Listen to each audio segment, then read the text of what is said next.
He never imagined a single moment could make him feel both invisible and painfully exposed, but that's exactly what happened the night everyone else danced, except him. And he had no idea that a stranger, a beautiful woman, was about to change everything with 4 simple words: "May I have this dance?" But before she reached him, something happened that would test the very thing he had been hiding for years. Chapter 1. Ethan stood at the far edge of the community hall, his fingers curled around a paper cup of punch he had refilled twice just to look busy. Warm lights hung from the ceiling, couples laughed, music echoed, and people spun across the dance floor without a care in the world. Everyone seemed to belong there except him.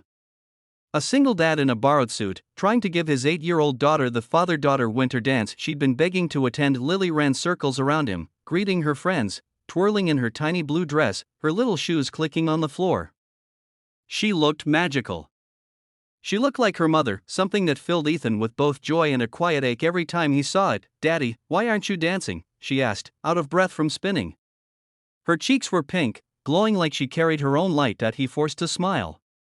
"Maybe later, sweetheart." He didn't want her to know the truth, that he barely remembered how. He hadn't danced since he and his wife, Maya, used to sway in their kitchen late at night with the radio humming low. After she passed, everything that reminded him of her became something he avoided. Dancing, especially. Lily frowned for a second, but she was 8, and the music pulled her back to her friends. Ethan watched her join them again, spinning in circles, laughing like the world had never been unfair. That was good, he told himself. She deserved that. He stayed close to the wall, where no one noticed him. People brushed past, other fathers in crisp shirts, couples talking, mothers taking photos. He felt like he was watching life happen through a window instead of living it. Then the music slowed.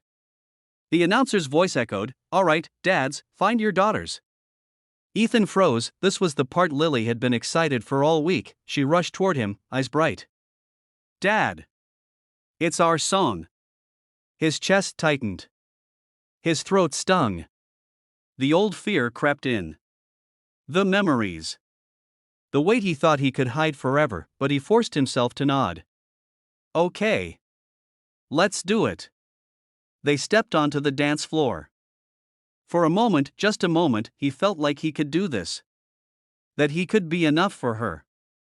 But when the music began, his hands trembled. His feet locked.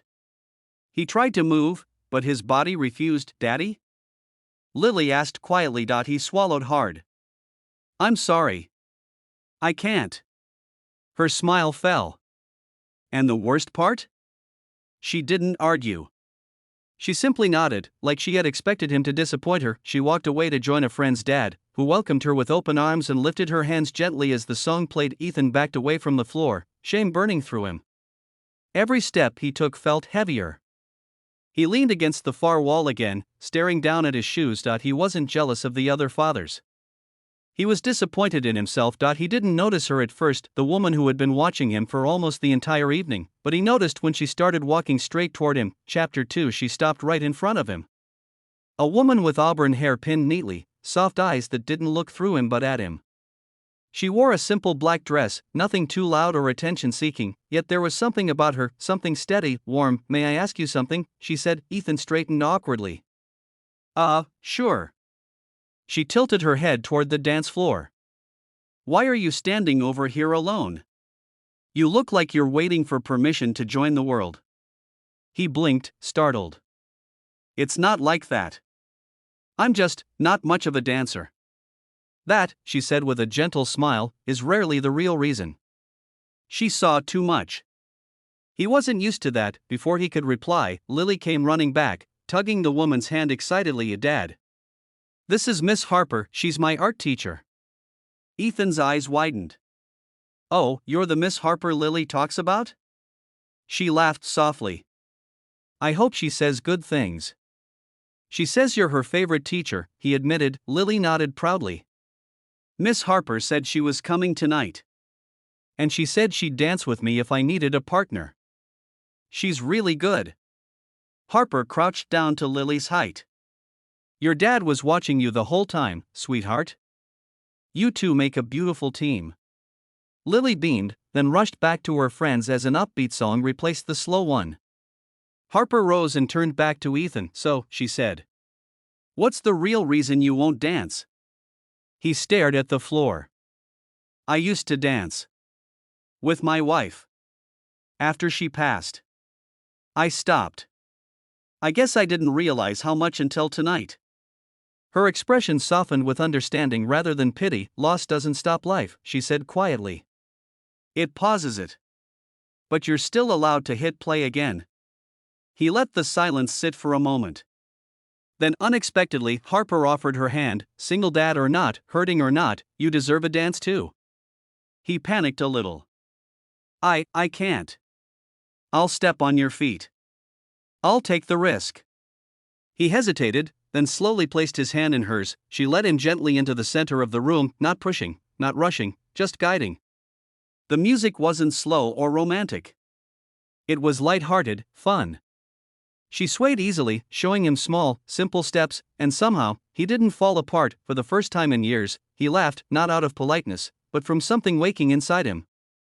Something warm, something he thought he had buried with his grief. Lily spotted them and gasped loudly. Dad! You're doing it! She ran over and squeezed between them, grabbing her father's hand with one and Harper's with the other. The three of them danced in their own little awkward, uncoordinated circle. People looked, some smiled, but Ethan didn't care. Not tonight. Something shifted. When the song ended, Lily hugged him. I'm proud of you. And Harper looked at him with a softness that felt like sunrise after a long night. You did great, she whispered. Ethan exhaled, the weight on his chest finally lifting. Thank you, he said. For choosing me. Harper shook her head with a small smile. I just saw someone who deserved to feel alive again.